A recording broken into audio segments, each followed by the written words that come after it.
മഞ്ജു പറഞ്ഞിടത്തുനിന്നാണ് എനിക്കെതിരെയുള്ള ഗൂഢാലോചന ആരംഭിച്ചത്. എന്ത് പറ്റിയടാ? ചായ നെറുകന്തലേ കയറി ബ്ലോക്ക് ആയതാ.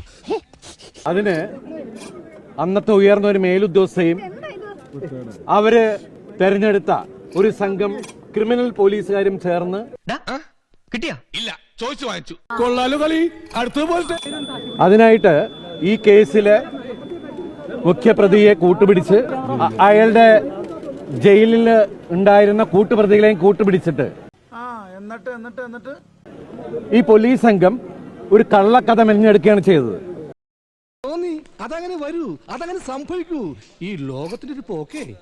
ചില മാധ്യമങ്ങളെയും അവർക്ക് ഒത്താശ ചെയ്തു കൊടുക്കുന്ന ചില മാധ്യമ പ്രവർത്തകരെയും കൂട്ടുപിടിച്ച് ഈ കള്ളക്കഥ സാമൂഹ്യ മാധ്യമങ്ങളിലൂടെ പ്രചരിപ്പിക്കുകയും ചെയ്തു. താൻ എന്താ ഈ വളഞ്ഞു കൊണ്ടുവരണേ? പറയടോ. ഇന്ന് കോടതിയിൽ ഈ പോലീസ് സംഘം ഉണ്ടാക്കിയ കള്ളക്കഥ തകരുകയാണ് ചെയ്തത്. ഈ കേസിൽ യഥാർത്ഥ ഗൂഢാലോചന എന്ന് പറയുന്നത് എന്നെ പ്രതിയാക്കാനാണ്. എങ്ങോട്ടാണ് ഈ നാടിന്റെ പോക്ക്? സമൂഹത്തില് എന്റെ കരിയർ, എന്റെ ഇമേജ്, എന്റെ ജീവിതം നശിപ്പിക്കാൻ വേണ്ടി ചെയ്തതാണ്. അത് ശരിയാ. എന്റെ കൂടെ നിന്ന എല്ലാ കുടുംബാംഗങ്ങളോടും, എന്റെ സുഹൃത്തുക്കളും അവരുടെ കുടുംബങ്ങളോടും അവരോടൊക്കെ ഞാൻ ആത്മാർത്ഥമായിട്ടുള്ള നന്ദി പറയുകയാണ്. ഇത്രയും കൊണ്ട് അവസാനിച്ചതിന് സ്വാമിക്ക് നന്ദി പറയാ. എന്തായാലും കൊള്ളാം.